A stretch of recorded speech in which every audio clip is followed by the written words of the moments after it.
अस्सलाम वालेकुम वरहमतुल्लाहि वबरकातुहू। My name is Razia Nisar. I am your Islamic instructor from tutoria.pk। उम्मीद करती हूँ आप सब सेहत और ईमान की सलामती के साथ हशाश बशाश हैं।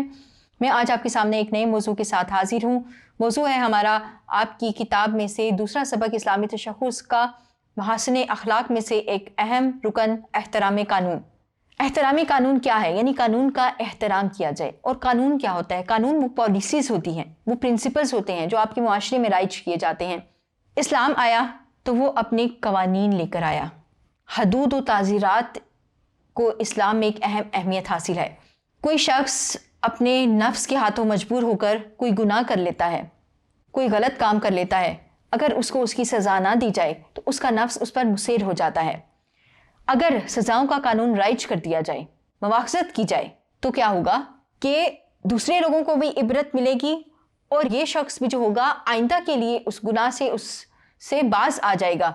तो बच्चों, हमारे दीनी अहकामात से लेकर हमारे चाहे इनफरादी मामलात हों, इज्तिमाई हों, सियासी, मुआशी, मुआशरती, इन तमाम में कानून को एक अहम हैसियत हासिल है।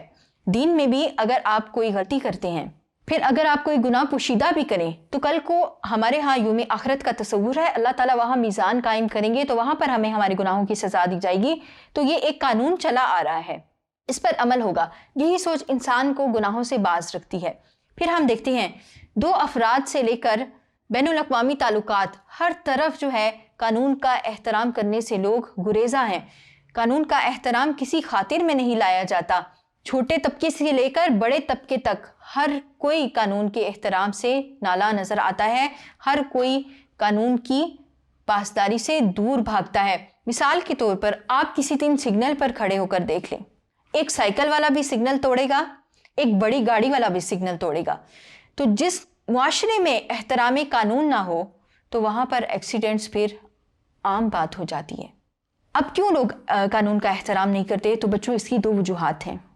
एक ये कि खुद गर्जी और मफाद परस्ती की रविश है इंसान के अंदर, और दूसरी बात ये कि हर इंसान खुद को कानून से बालातर समझता है। एक साइकिल वाला वो तो समझता है कि मैं तो एक छोटी सी चीज़ पर ही हूँ, मुझे क्या ज़रूरत है सिग्नल को फॉलो करने की। फिर इसी तरह एक बड़ी गाड़ी में बैठा हुआ शख्स समझता है कि बाकी लोग करें सिग्नल्स को फॉलो, भाई मुझे तो अल्लाह ने इक़्तिदार दिया है, मुझे तो अल्लाह ने बड़ी गाड़ी दी है, मैं तो ये स्पीड लगा के निकल सकता हूँ। तो जब हर एक इस तरह की रविश अख्तियार कर लेगा तो क्या फिर एक्सीडेंट्स मामूल नहीं होंगे? फिर तो ये हमारी अपनी ख़ताओं का सिला है कि हम इस तरह के वाक़यात का रोज़ बरोज़ शिकार होते जाते हैं। तो बच्चों, एहतराम कानून इंतहाई ज़रूरी है। मुआशरों के फलने फूलने के लिए कानून का एहतराम हर इंसान के दिल में होना नागुज़ीर है। तभी हम इस तरह के हादसात से बच सकते हैं, तभी हमारा मुआशरा तरक्की पा सकता है। बच्चों, इस्लाम ने हमें जो यौम आखिरत का कॉन्सेप्ट दिया है वो इसीलिए है कि इंसान के अंदर जवाबदेही का एहसास पैदा हो। इस्लाम ने इंसान को कानून के एहतराम का दर्स दिया है, उसको ये सिखाया है कि उसने दुनिया में एक तो अच्छे तरीके से चलना है, फिर अगर उससे कोई ख़ता हो जाती है तो उसने कानून का एहतराम करते हुए अपनी सज़ा जो उसके लिए मुख्तस की गई है उसको भुगतना ज़रूरी है।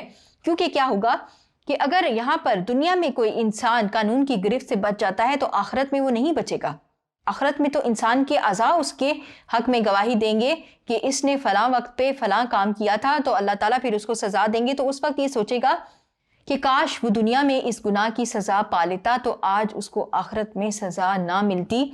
तो बच्चों, कानून की पासदारी और एहतराम कानून हमें हमारा दीन सिखाता है और हमने उसकी पाबंदी करनी है, जब भी हम दुनिया और आखिरत में कामयाब हो सकते हैं। मुमकिन है कि आप यहाँ सज़ा से बच जाएं, लेकिन आप वहाँ सज़ा से नहीं बचेंगे। मुमकिन है कि आप यहाँ अपनी किसी गुनाह की, किसी जुर्म की सज़ा पालें तो आप वहाँ फिर सज़ा से बच जाएंगे।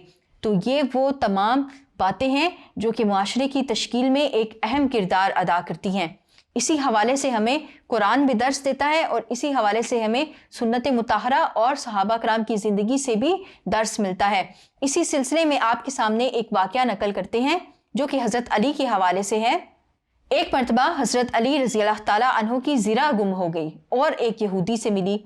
खुद खलीफा वक्त होने के बावस्फ़ आप रज़ियल्लाहु ताला अन्हु उसे काजी की अदालत में ले गए, और जब काजी ने आप रज़ियल्लाहु ताला अन्हु के बेटे और ग़ुलाम दोनों की गवाही उनसे करीबी ताल्लुक़ की बिना पर कबूल कर लेने से इनकार कर दिया तो आप रज़ियल्लाहु ताला अन्हु अपने दावा से दस्तबरदार हो गए।